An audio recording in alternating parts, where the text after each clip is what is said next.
Doctor मुझे as के साथ मेरी आँख में निगाह कम हुई और मैंने अपनी निगाह की जांच कराई, मुझे मोतियाबिंद बताया और मुझे ऑपरेशन की राय दी है डॉक्टर ने। लेकिन मैंने सुना है कि ऑपरेशन के बाद बहुत लोगों की निगाह नहीं आती, लोग अंधे हो जाते हैं। क्या ऐसा है? मैं बहुत डरा हुआ हूँ, प्लीज़ मुझे इसके बारे में कुछ जानकारी दीजिए। मैं doctor Sudhir Srivastava, cataract and refractive surgeon, Sanai hospital, Lucknow से।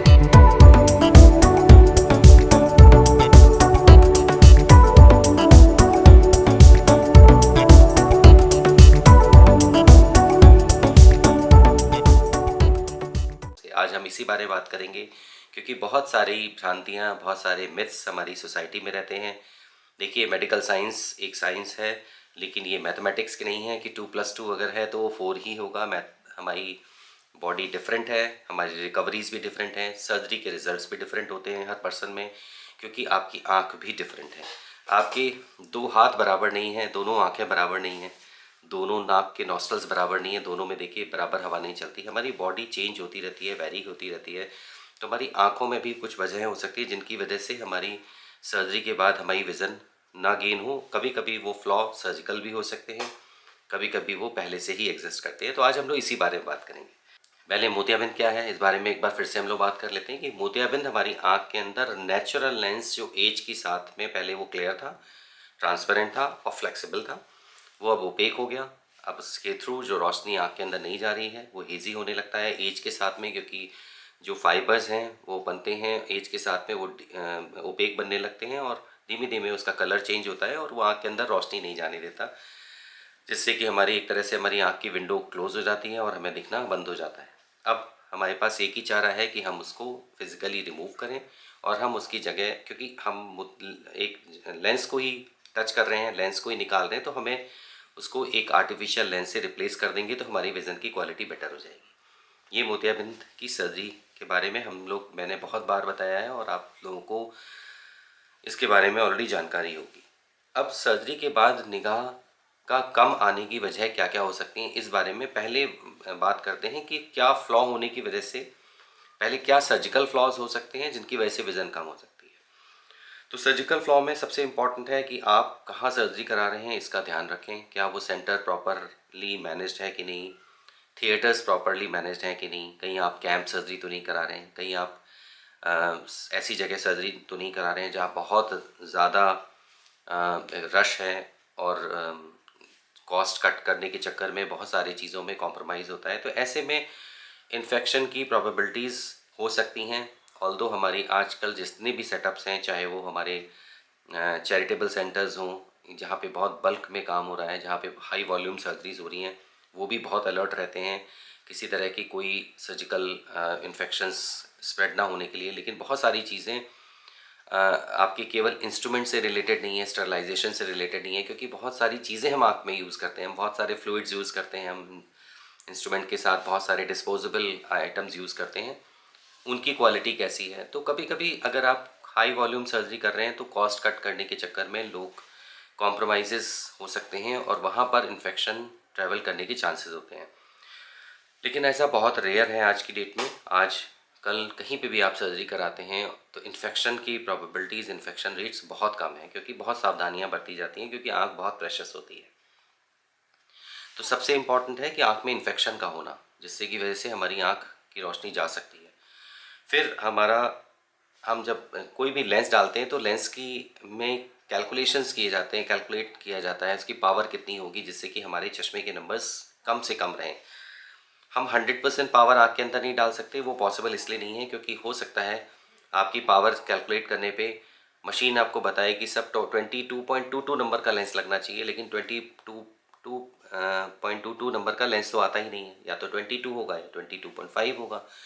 तो ये जो स्टेप्स में जो गैप हुआ, ये डिफरेंस आपको ग्लासेस के फॉर्म में आ सकता है। फिर हमारी जो टेक्नोलॉजीज़ हैं, कितनी भी एडवांस टेक्नोलॉजीज़ 100% कैलकुलेशन मैथमेटिक्स की तरह नहीं कर सकती, क्योंकि वहाँ पे कुछ कैलकुलेशंस के साथ प्रजम्पशंस भी होते हैं, हर आई भी डिफरेंट होती है। तो इसलिए थोड़ा बहुत फ्लॉ आपके नंबर्स का हो सकता है, लेकिन अगर आपकी प्रॉपरली बायोमेट्री मैनेज नहीं है और वो फ्लॉ बहुत ज़्यादा है, बहुत हाई नंबर्स रह गए प्लस के या माइनस के, तो भी आपको देखने में प्रॉब्लम हो सकती है। तो ये बेसिक फ्लॉज हैं जहाँ पर आपके, या अगर हमने आपकी सर्जरी की है, सर्जरी के बाद इमीडिएटली आपकी कॉर्निया में कोई टच होता है या कॉर्निया में कोई, हमारी कॉर्निया एक ऐसा स्ट्रक्चर है जो कि ड्राई स्टेट में ही क्लियर रहता है। तो हमारे कॉर्निया के अंदर की जो एपिथेलियम एंडोथेलियम है वो एक्टिव मेम्ब्रेन है, क्योंकि आँख के अंदर पानी भरा हुआ है, आँख के अंदर एक्वस है, फ्लूइड है, तो वो फ्लूइड हमारी कॉर्निया के अंदर एंटर कर सकता है, इसलिए वो एक्टिव मेम्ब्रेन फ्लूइड को एंटर करने से भी रोकती है और जो फ्लूइड एंटर करता है उसको वापस पंप कर देती है। तो ये एक्टिव मेम्ब्रेन का इस जो सेल्स हैं वो अब जब बच्चा पैदा होता है वहाँ से लेके हमारे बुढ़ापे तक वो नंबर ऑफ सेल्स दोबारा से रीजनरेट करने की कैपेसिटी नहीं रखती।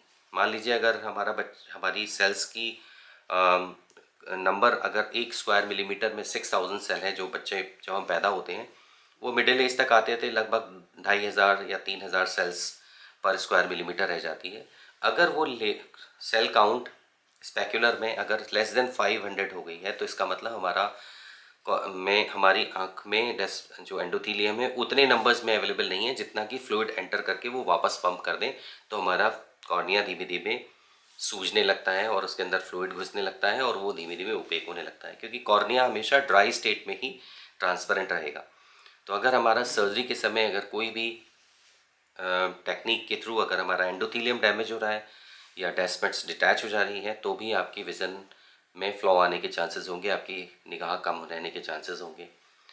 अब हम बात करते हैं कि आँखों के अंदर क्या पॉसिबिलिटीज़ हो सकती हैं। आँखों के अंदर कुछ पॉसिबिलिटीज़ को तो हम पहले से देख के बता देते हैं कि आपकी आँख में कॉर्निया में कुछ स्पॉट्स हैं, कॉर्निया में हेजीनेस है, कुछ स्कार है, कभी आपको पास्ट में कोई इंजरी हुई होगी या कोई इन्फेक्शन हुआ जिससे कॉर्नियल स्कार डेवलप हो गए।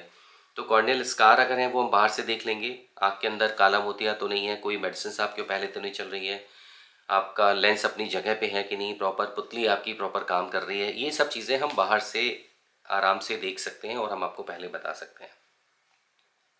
लेकिन कैटरेक्ट अगर बहुत ज़्यादा हो जाएगा तो हम आँख के अंदर नहीं देख पाएंगे, हमें ये नहीं पता लगेगा कि आपका पर्दा किस क्वालिटी का है, आपका मैकुला कैसा है, मैकुला में कोई मैकुलर होल्स तो नहीं है, किसी तरह के एज इफ़ेक्ट्स तो नहीं है, कोई आपको डायबिटीज़ या ब्लड प्रेशर के कोई नुकसान आपके पर्दे पे तो नहीं है।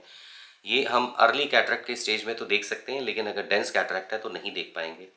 फिर आपकी आंखों के नसों की कंडीशन क्या है, कहीं ऐसा तो नहीं है डिस्क आपकी ऑप्टिक एट्रोफी है, आपकी डिस्क यानी आपकी नस जो ऑप्टिक नर्व है जो कि दिमाग तक सिग्नल को पहुंचाती है वो पैरालाइज्ड है, या क्या वो डेड तो नहीं हो गई है।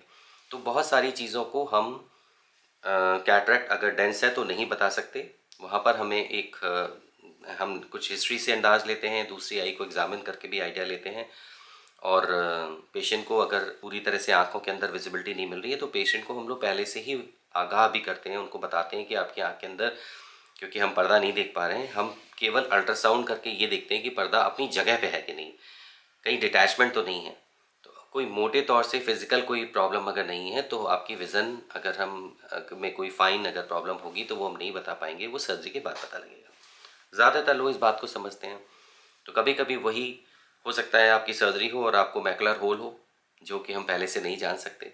अगर आपका कैटरेक्ट कम होता तो ओसीटी टेस्ट करके पता लग सकता था, लेकिन अल्ट्रासाउंड से भी नहीं पता लगेगा, या पर्दा आपका स्कार्ड है, मैकुला पे स्कारिंग है, तो ये सारी चीज़ें हम पहले से हम लोग को नहीं पता लग सकती जब तक कि आपका कैटरेक्ट अर्ली स्टेज में ना हो।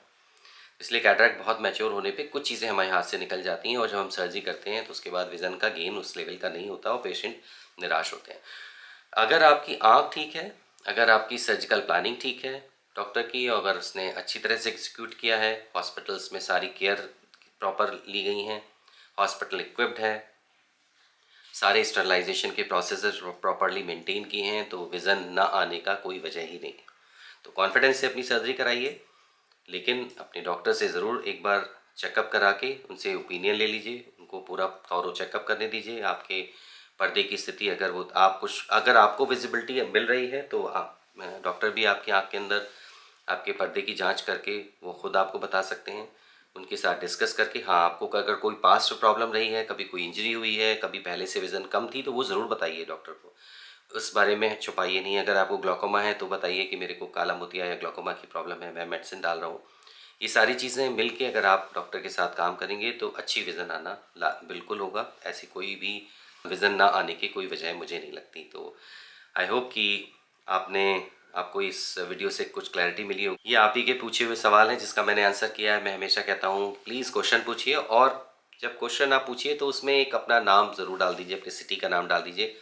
मेरी कोशिश होगी कि मैं आपके नाम से वो आपका वीडियो बनाऊं और आपको मैं बताऊं किन किन लोगों ने वो सवाल पूछा है, मैं उस आपका नाम से मैं वो वीडियो बनाऊंगा। अपना बहुत ध्यान रखिए, अपनी केयर करिए, अपनी आँखों की सेहत का बहुत ध्यान रखिए। आँखें बहुत प्रेशस हैं, बहुत इम्पॉर्टेंट हैं।